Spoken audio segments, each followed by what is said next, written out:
1 Samuel, capítulo 28. Respondeu-lhe o rei: Não temas, que vês? Então a mulher respondeu a Saul: Vejo um Deus que sobe da terra. Versículo 13.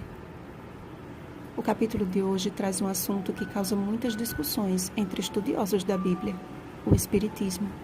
Afinal de contas, Saul falou ou não com o espírito de Samuel? Não podemos obter a resposta verdadeira se não estudarmos a Bíblia da forma correta, porque é preceito sobre preceito, preceito e mais preceito, regra sobre regra, regra e mais regra, um pouco aqui, um pouco ali. Isaías capítulo 28, versículo 10. Assim como este assunto, todos os outros precisam ser estudados desta forma, buscando respostas em toda a palavra. Percebam que o verso 3 diz que Saul havia desterrado os médiuns e os adivinhos, pois Deus mesmo havia dito: todo aquele que faz tal coisa é abominação ao Senhor. Deuteronômio capítulo 18, versículo 12. Ora, se é abominação, já aprendemos que Deus não aprova a prática de se consultar mortos e de adivinhação. Saul foi à presença da médium disfarçado, mas ao descobrir que se tratava do rei que havia mandado matar seus colegas de bruxaria, ela ficou assustada e, mais ainda, diante do sobrenatural tão diferente das consultas fajutas que estava acostumada a fazer. Ao perceber que ela via algo misterioso, Saul perguntou o que ela via. A resposta da mulher é de arrepiar. Vejo um Deus que sobe da terra. Aquela mulher viu uma figura que ela identificou como um Deus que subia da terra. O sábio Salomão escreveu que os mortos não sabem coisa nenhuma, porque a sua memória jaz no esquecimento. Eclesiastes capítulo 9, versículo 5. Como, pois, explicar essa aparição? Saul concluiu que aquilo que ela descreveu só podia ser Samuel. Se realmente o fosse, Deus não teria condenado a sua atitude. Assim, morreu Saul por causa da sua transgressão cometida contra o Senhor, e também porque interrogara e consultara uma necromante. 1 Crônicas, capítulo 10, versículo 13. Outra evidência de que não era o profeta Samuel quem falou com Saul, encontramos no livro de Jó. Tal como a nuvem se desfaz e passa, aquele que desce à sepultura jamais tornará a subir. Nunca mais tornará a sua casa, nem o lugar onde habita o conhecerá jamais. Jó capítulo 7, versículos 9 ao 10. Sem dúvida, aquele ser misterioso não era Samuel, nem tampouco alguém da parte de Deus. Percebam que o falso Samuel disse a Saul no verso 16: Por que, pois, a mim me perguntas, visto que o Senhor te desamparou e se fez teu inimigo?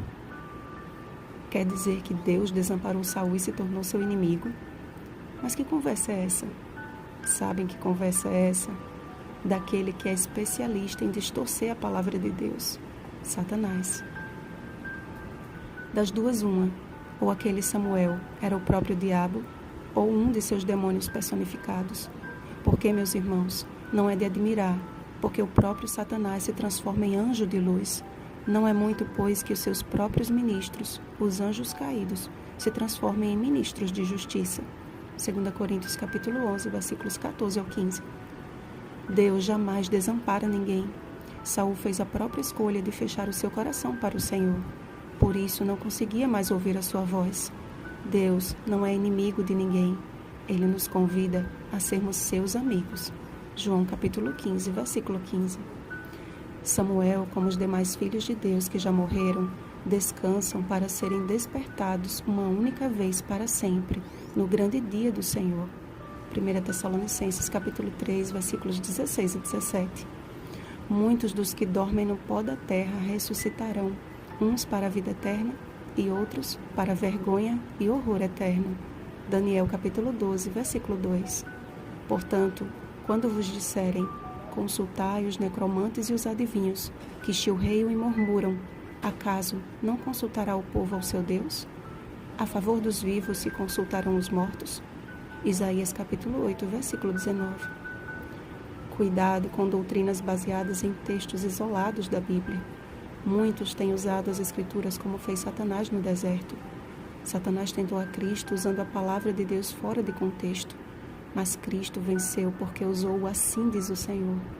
somos criaturas mortais, e só há um que é imortal, o Rei dos Reis e Senhor dos Senhores, o único que possui imortalidade.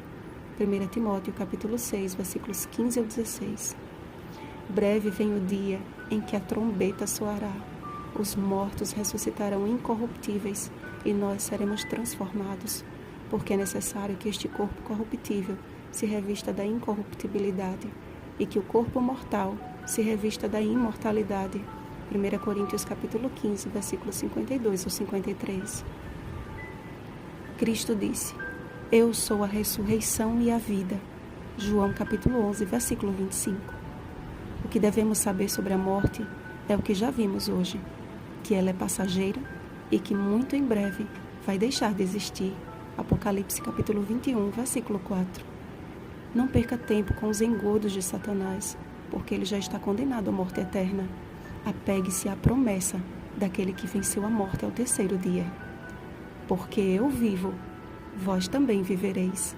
João capítulo 14, versículo 19. Vigiemos e oremos. Bom dia, futuros cidadãos do Reino Eterno. Rosana Garcia Barros.